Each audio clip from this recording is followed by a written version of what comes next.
Good evening, and a very happy Teachers' Day in advance.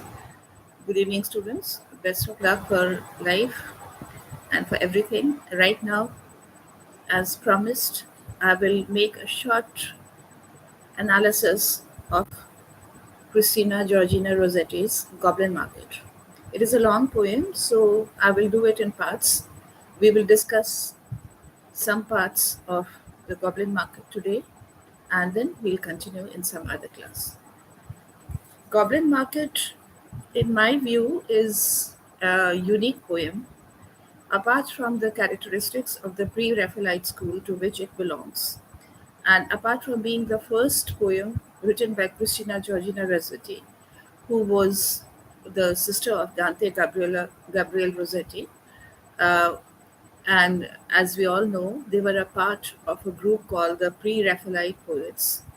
They were painters as well as poets, and the entire movement, the pre-Raphaelite movement, it started in the mid 19th century, and as we know, the entire 19th century was an era of great literary achievements in the novel and, of course, poetry, as well as it was an age of British imperialism. It is also known as the age of Queen Victoria because of the long and the very productive reign which Queen Victoria had. Undoubtedly, Britain was the world power in the 19th century, and it was the colonial master of the world, a superpower of the 19th century.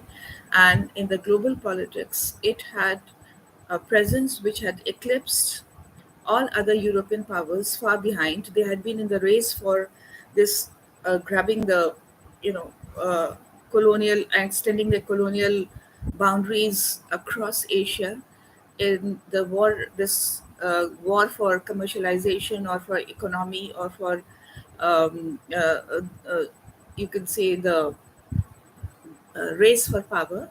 It had begun way back in the 16th and 15th centuries, and by the time the 19th century comes along, due to industrial revolution and due to many other factors, the rapid growth of democratic process in the 19th century, as well as aided by the industrial revolution, Britain had left the Dutch and the Portuguese in the race far behind. And so we come to England and we meet these poets or these writers of the 19th century at a period in history when Britain is at the peak of its power, its merchant power, its political power, its colonial power. So, apart from that, apart from the political and the historical background, there are many other factors which are very, very important to create the literary landscape of a particular age and the temperament which breeds the literature of that age. So, we shall take a brief look at what the movements of the age, the literary tendencies, the impulses which had led to this long Victorian age, the entire century, where we find that there is a lot of poetry and not only fiction. Of course, it is known as the great age of the English novel. And not only that, but poetry also shows different directions of development. And the novel itself, which had reached again the hallmark of greatness, it also shows a lot of transmutation in forms. But right now, we are going to focus on Goblin Market and Christina Rossetti's poem, which, like I told you, is enigmatic in various respects, as well as it has a unique construction. It has a theme which is a very deeply thought provoking theme. It has the religious connotations, but the entire package or the way it is constructed, the uh, sexual element in the treatment of the theme is also one of the most outstanding qualities about this poem. So let us take a look back to the previous century. We know that the great age of the English novel, or the beginning of the novel, as we like to term it, though in literature there is no particular year or no particular time which can be exactly pinpointed as the beginning or the end, because we know that literature, like life, is a continuous flow. It does not stop, and so the growth as well as the decline, it happens gradually over a period of time, and it does not stop, or just because, just like life does not stop, similarly literature also is a continuous movement because it is born out of life. So, from let us take a look back at the year 1740, and as I discussed in one of my previous videos, when I had talked about Pamela as considering it the first novel, the year 1740 marks the beginning of the novel proper, with its elements of realism, plot, character, story, narration, whatever. And by the time we come to the pre-Raphaelites, it is already mid 19th century. So from 1740 to the close of the 18th century, and from the beginning novel had shown tremendous possibilities in its form. So there is a lot of novel writing. The first great generation of the novelists themselves create their immortal work, their classics. And not only that, but we find the novel has shown the it we can say there's no looking back because of the immense flexibility of the form of the novel. Now, coming to the end of the 18th century, we find a sudden new development, which is not in the form of the novel, but which creates one of the most individual, one of the most original, one of the greatest periods in the realm of English poetry. And that is, of course, the great romantic age and the great romantics, Wordsworth, Shelley, Keats, Byron, Coleridge. And again, for this, at least we can pinpoint an exact year, that was 1798, when the lyrical ballads produced jointly by Wordsworth and Coleridge were published. And the lyrical ballads, as we know, it contained the works of Coleridge and Wordsworth, both of them who were romantics. The tendencies of the romantic poets were imagination, passion, emotion, and looking at world through nature, because nature was the source of inspiration for them. But again, the outstanding quality about uh, these great romantics is the fact that all of them were individual, and they were completely original. Though they followed the same principles, we can say that they treated their subject matter, or they were inspired by the same ideals, but their way of expression, their images might be all drawn from nature, but their treatment and the expression, the presentation was totally different from each other. Like the famous lines say, Wordsworth looked for the ordinary, he made the ordinary exceptional and believable, and uh, full of significance, while for Coleridge, it was a willing suspension of disbelief when he chooses exotic locales, completely with extraordinary circumstances, and gives them or imbues them with such lifelike emotions that they become a reflection of life, and they become true to life. Apart from the great romantics, we have the great poets like Shelley and Keats, and of course Coleridge and Wordsworth. And along with the development of the novel, these great romantics, they took poetry to its great heights. Of course, by this time, drama is virtually non-existent, as we all know. But uh, poetry was in one of its richest, most productive, most creative, most sublime phases, we can say. And side by side, we have the with the coming of the 19th century, we have the great writers like Walter Scott and Jane Austen, who again signify these two opposite, ideals. For Walter Scott, he takes a totally mythical, romantic setting, Scottish history, historical moments, and he presents a huge canvas. While Jane Austen, his esteemed contemporary, She takes a small bit of life, as she says, 2 inches of ivory, and in within that uh, canvas, or within that short slice of life which she decides to delineate, she presents such a variety of emotions. And though there are no historical events or no larger than life moments, but we never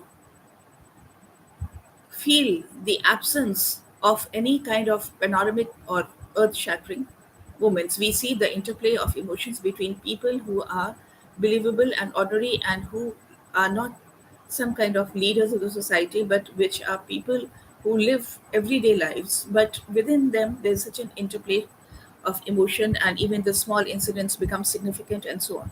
Right now, we won't go much into that because we have to deal with Christian Rossetti's Goblin Market, which I repeat again is one of the most unusual poems which has been written by any poet, and because the treatment as well as the theme, they are totally at variance with each other. They somehow don't correspond, and yet the poem becomes a beautiful whole. And in that sense, this poem reminds me of the metaphysicals, particularly John Donne's love poems, because the you know there is such an intellectual element in his poems. At the same time, there is such a lot of sensuality, such a lot of intensity. And in Goblin Market also, we find that the theme is, I'm sorry, the treatment is almost playful. It is very lyrical, it moves very swiftly, it moves very easily, and it seems like there's no complication in the treatment. But the theme is on a profound level, because the theme is one of temptation and sin, and finally deliverance from that sin, that kind of uh, salvation you can find. With the sin is the sin of temptation, which is a very, very Christian idea. But these pre Raphaelite poets, they had a very deep and a very profound thread of uh, and very intense religious feeling, which was present in the poetry.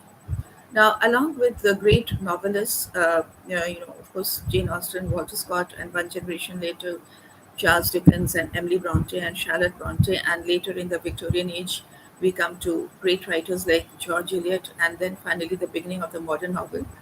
We find that uh, when the Romantics, we can say the age of Wordsworth, which begins from 1798, and if we want to put a date to it, we can say that it ends in 1832, and from 1832 to the close of the 19th century, we can say that it is the age of the great Victorians, poets like Tennyson and Matthew Arnold, and the Brownings, the husband and wife, and along with them, of course, the great novelists who are raising the uh, genre of the novel to extraordinary heights. Uh, the pre-Raphaelite, and a lot had been happening in the political and social background. It is an age of great stability and great wealth due to industrialization and colonization, and of course, a rise of education. But there is, on the other hand, there is another side, because along with the development and the urbanization and the industrialization come other problems of poverty, which of course the writers like Charles Dickens have been very aware of, and who have single-handedly tried to bring in many reforms. But it was certainly an age of great materialism, and along with the materialism were the other facts, like the development of science, the scientific theories which sort of challenge the accepted religious beliefs, leading to an intellectual turmoil, and the democratic ideals which were spreading very far. It was an age of stability because in the entire century we don't find any great wars in it except for the Crimean War.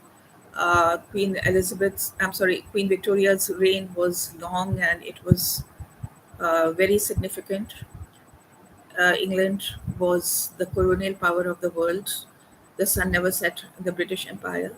And then there were other ideas which had come in from the French Revolution, like the ideals of liberty, equality, and fraternity. And the emphasis was now on the common people, on individuality. Individuality was one of the great, uh, you can say, the systems of belief in this particular age. And of course, science did influence the way of thinking, especially Darwin's Origin of the Species, and all this had created a feeling of intellectual questioning and doubt and sort of a disillusionment, which was reflected very, very significantly in the poems of Tennyson and Matthew Arnold. Now, the pre-Raphaelite poets, they had created a group of their own in which their motto was, or they were inspired by the paintings of the Renaissance painter Raphael. And this Renaissance Raphael had in his paintings, we find a lot of detailing, and the figures are very vivid and lifelike. And this movement was also against the painting style of the Victorian age, Royal Academy of Arts, which the style of the portraits, the stiff postures, and so on. Raphael painted in his poem or his portrait or his paintings had a more fluid movement, and like I said, a lot of uh, vivid and lifelike quality. So these pre-Raphaelites, these poets, they are inspired by the painter Raphael. And Christina Rossetti, who was the sister of Gabriele Rossetti, was a part of this group. Goblin Market is her first poem, and it came out in 1862. While the pre-Raphaelite movement, they began or they established their group in around 1848. So we find that by this time, the generation of the Romantic poets, or that Romantic movement has been phased out by Victorian poetry, but the pre-Raphaelites, they carry forward the elements of romanticism in their poems. This particular poem, Goblin Market, it has a sort of, fairy tale like setting. I like to think that it is like a Never Never Land, where there are two sisters who are supposed to represent innocence and youth.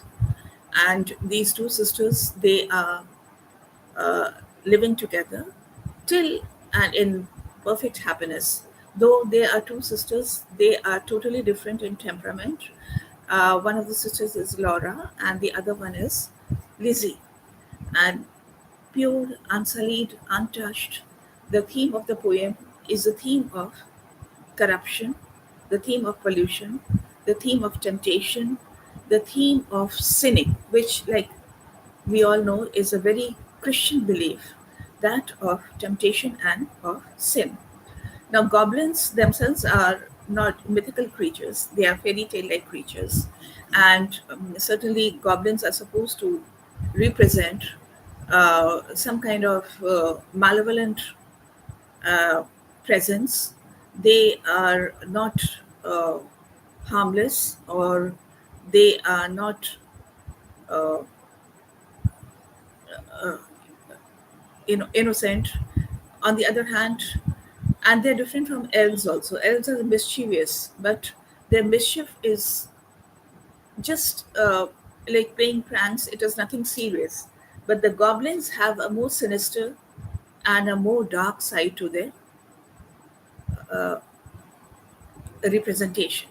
And here the theme is of the goblins who are presented as men, and not only the as men, but some kind of perverted creatures who are full of lewdness, lust, uh, kind of d- desire which is not honorable. They are full of malicious intentions, and their offerings, which are of fruit. Again, this image of fruit being as a a means of temptation comes from the Christian image of the apple being offered by Satan to Adam and Eve. And once Eve takes a bite of the apple and she gains this forbidden knowledge that her innocence is tainted, and that is the fall of man. And that is why, because they lose their innocence, God becomes angry and he throws them out of Eden. That was the first loss which mankind faced. Now, fruit having this quality of being tainted, of being an element of corruption, is presented here. So, the obvious Christian references are very, very clear right from the very first lines. The poem is constructed in a very simple manner. The lines move very fluidly. But again, this was also one of the principles of pre Raphaelite poets, that they offered a lot of lyricism and lot of a swift movement and musicality in their poems. The movement that did not have to be heavy or ponderous, or it did not move slowly, but there was a quick energy in the lines, and that is very apparent in this poem. The first long stanza, it talks about the goblins and their invitation to taste their fruit. And interestingly, this invitation to taste the fruit was heard by young virgins only. It seemed that the purity and the innocence, whether you take it in the spiritual sense or the physical sense, was what these evil goblins, these perverted, twisted creatures aimed at. And that was their intention, to create this desire, this dark desire, this uh, desire, or this yielding to temptation in the hearts of these of the young girls. But then another thing about temptation, which is made very apparent in this poem, is that one is vulnerable to temptation or susceptible to temptation only if one has the inclination. And that is what happens to these two sisters. Though they are sisters, they are totally different. Laura is more curious of the two. She seems to be unable to resist this desire to explore the unknown. Lizzie has decided, she has made up her mind right from the very beginning. She knows that to yield to wrongful desire is to, it leads to damnation, and it leads to uh, any kind of negative uh, act will only lead to suffering and pain. So she is clear in her head that she will never listen to these cries, no matter how inviting they are, how persuasive, how tempting, and how desirable. But Laura is different, and she has a wish, or she cannot resist this yearning in her, this inclination in her to taste the forbidden fruit. And she, in spite of the warnings of her sister Lizzie, she stays back. She is lured by the goblins and unable to avoid, or rather, because this desire is already present in her heart, she decides to taste the fruit. And from that moment onwards, it seems that her fate is sealed, because the moment the dark deed is done, or whether the sin has entered her soul, you can say, she starts wasting away. And here the poem once more reminds me of the great poem by Blake, The Sick Rose. And here, Laura is like the rose. Laura is like the rose which has been contaminated by the worm, as Blake's poem says, and the worm enters into the heart and it gnaws at it. It kills it slowly by eating it from within. And so once Laura eats the fruit, this contaminates her soul. And it is something within her which is destroying her from inside. And because the damnation she is already on the road to damnation. It is all about the matter of choices. I would like to read this poem. And as you know, William Blake also, he has this very pictorial quality, this very simple way of expressing things, taking one image and describing the thought in a very simple way, but it is a very deep and a very profound thought. So we can compare Laura to the sick rose once she has eaten the fruit and she starts wasting away. And not only that, sin or evil can never give you any contentment. Evil always betrays. Because after this yearning or this desire has been created in her heart, the goblins betray her.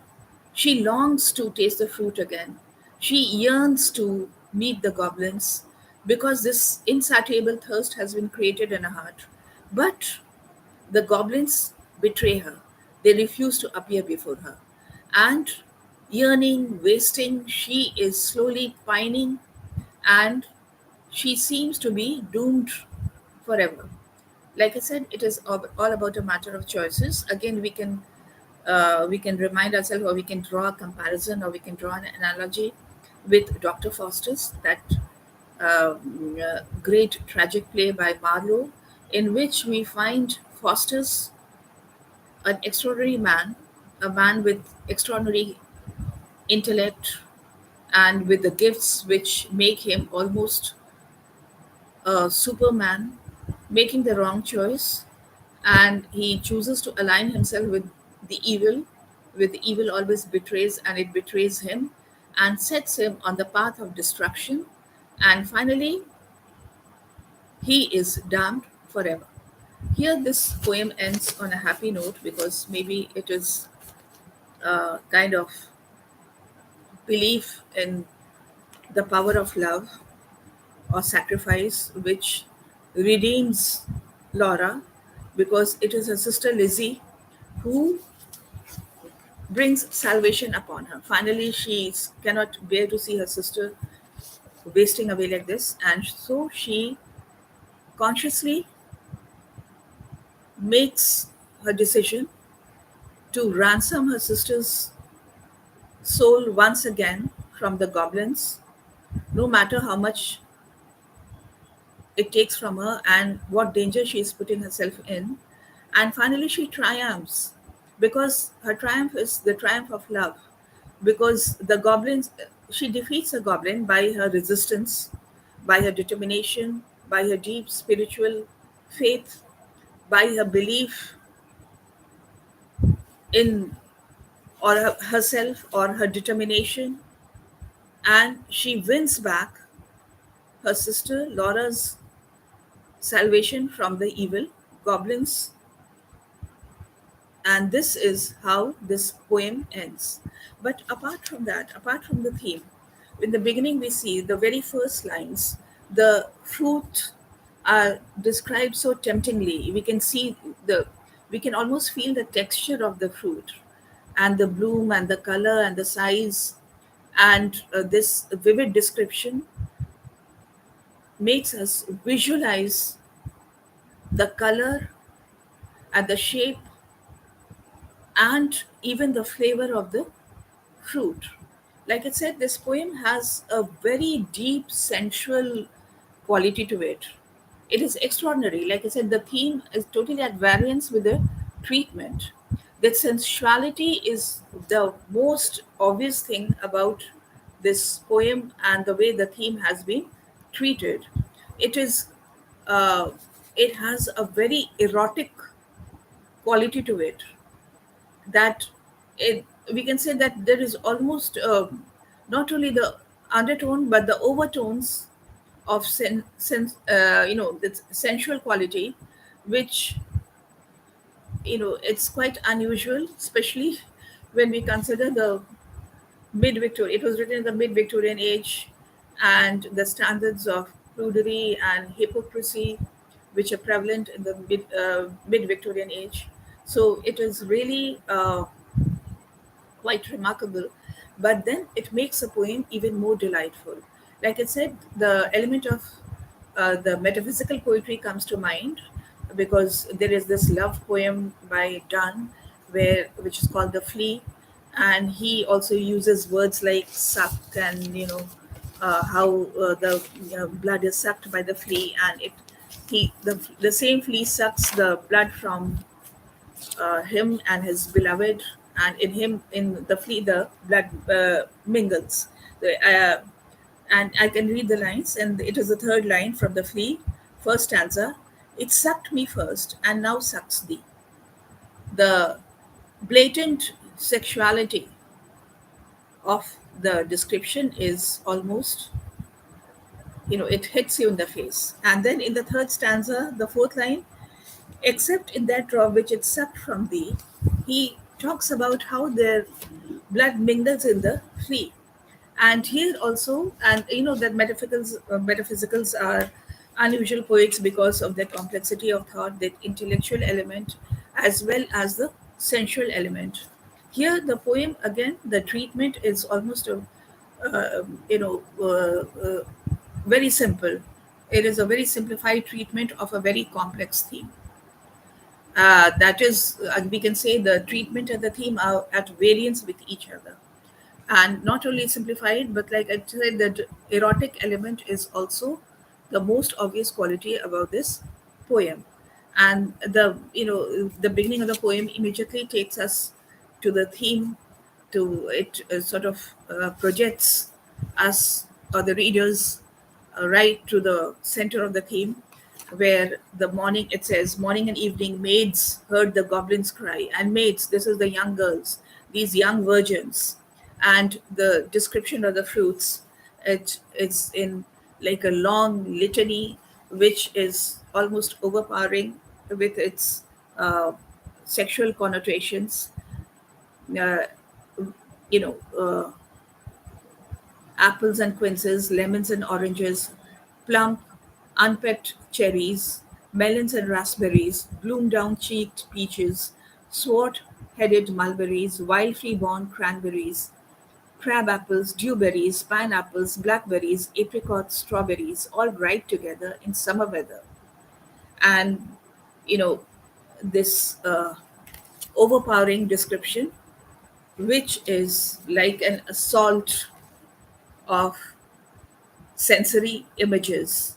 And then uh, Laura and Lizzie, both of them heard the tempting call of the goblins at twilight in the evening by the deserted stream.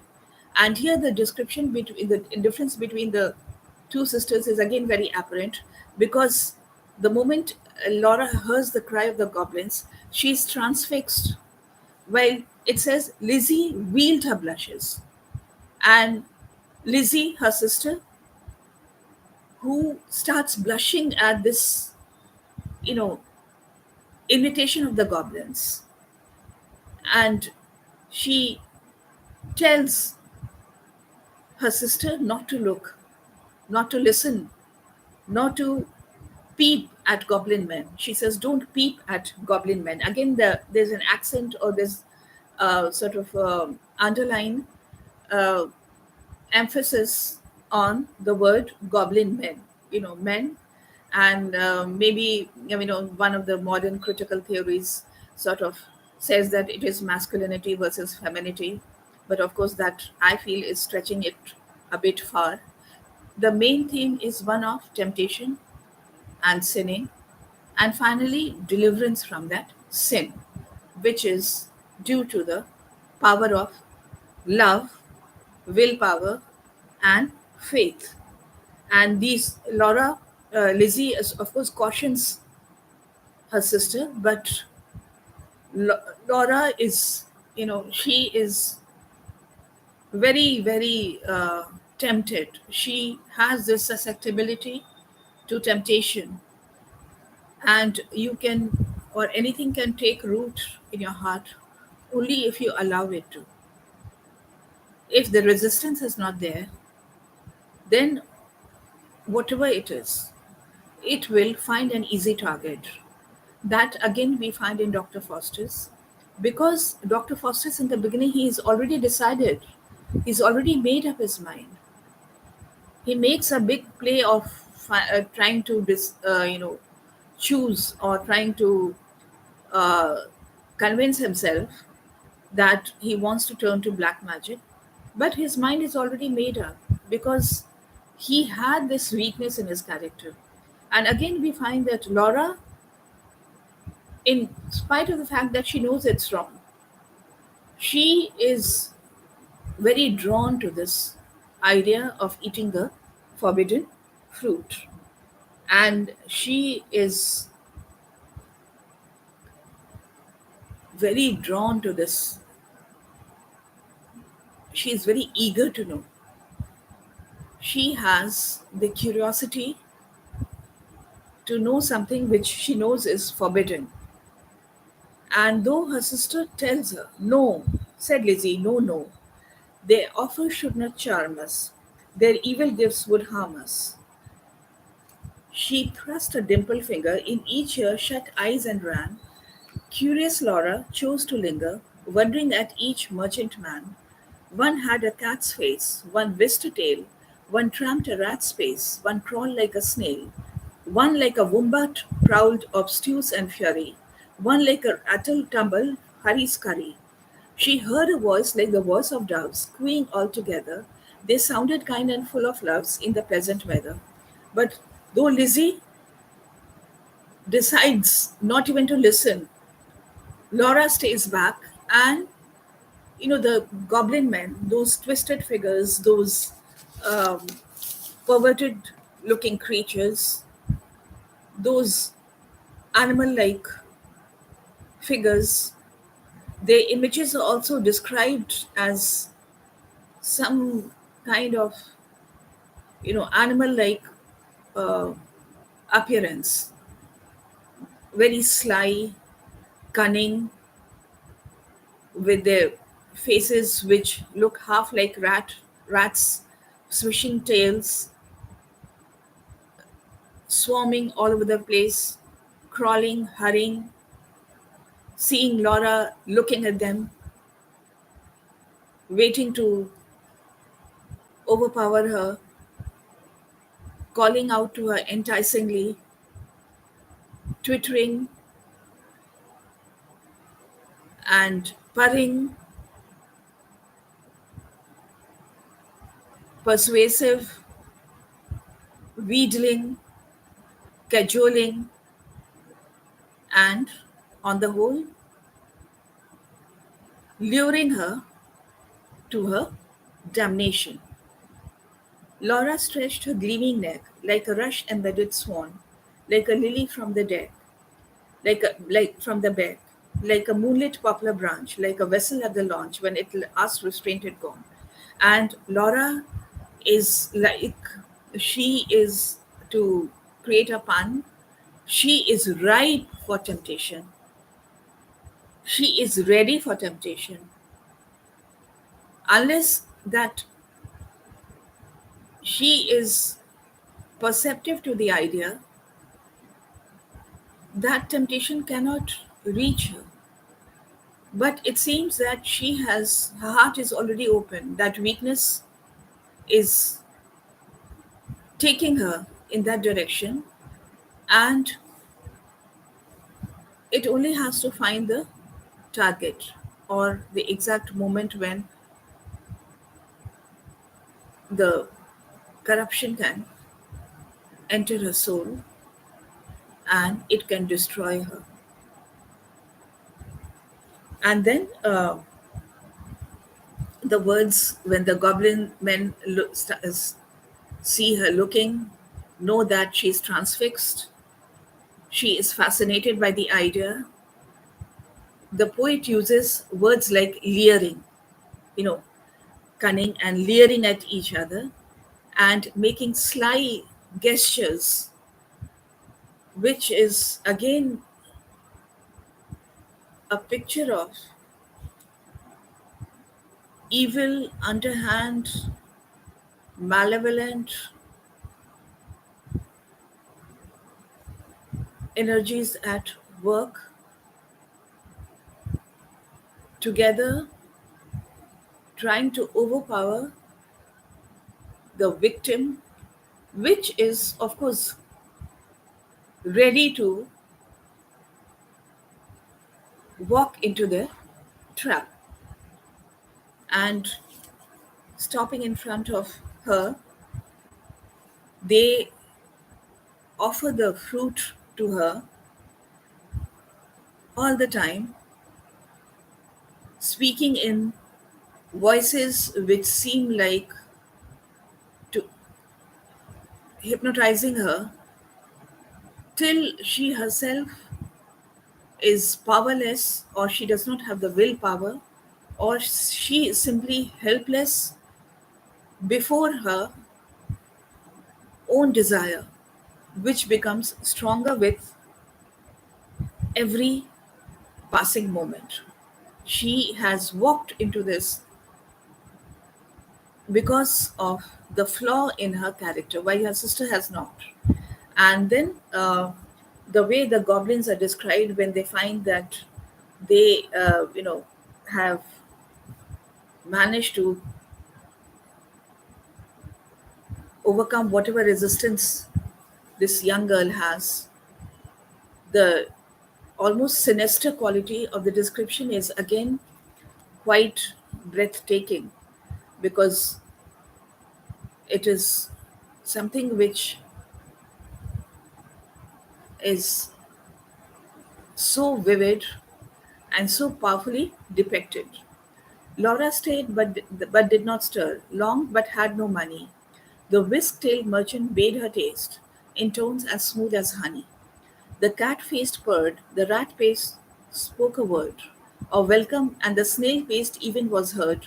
One parrot-voiced and jolly cried, "Pretty goblin, still for a pretty Polly, one whistle like a bird." And all these sounds, swishing, chirruping, tweeting, whistling, and it, you know, pleading, cajoling, persuading, and voices which came from these goblins, some of them who looked like a cat, some like a snail, some spoke in very sharp sounds like a parrot's screeching. All these sensations which are crowded together and which are in the description of the goblins, it is really, like I said, it is almost a overpowering image. And as Laura, her resistance breaks down completely, she takes the fruit and she ransoms, or she pays for the fruit when the goblins take a golden curl from her head, signifying that they have possessed her, or these evil forces have possessed her mentally, physically, emotionally, and spiritually. Now she is totally mesmerized or hypnotized and completely in their power. And she gives them a golden curl, and all the fruit is before her, and she seems like a ravenous creature gorging on the fruit. And the more she eats, the more it creates an insatiable desire in her, which will grow more and more. especially when the goblins betray her. It is like a fire in her soul. It is like that seed of corruption, which will grow into a huge tree. And she is now marked for damnation because she has yielded to temptation and she has committed the sin. The way she eats the fruit, again, the sensuality and the sexual overtones are very, very obvious. The lines say, she sucked and sucked the more, fruits which that unknown orchard bore. She sucked until her lips were sore, then flung the empty rinds away, but gathered up one kernel stone, and knew not whether it was night or day, as she turned home alone. And now her isolation, the last word, it is almost like a warning, uh, word of warning. The isolation, she has already isolated herself by committing this act of sin, and the sucking on the juice. The more she sucked, the more she wanted that unholy desire, we can say, that unholy uh, contamination of her soul, the corruption of her soul, the evil which has entered her mind and her body and her soul. It will not give her a single moment's peace. And that we had felt in Dr. Foster's also. The moment he aligned himself with the evil, he becomes an isolated figure.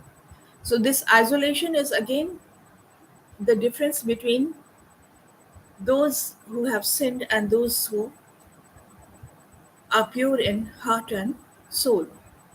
But once that corruption or that pollution or that sinfulness has entered a person, that person becomes totally isolated. So, the uh, idea of tasting this fruit and being marked for by evil, by that mark of sin, makes Laura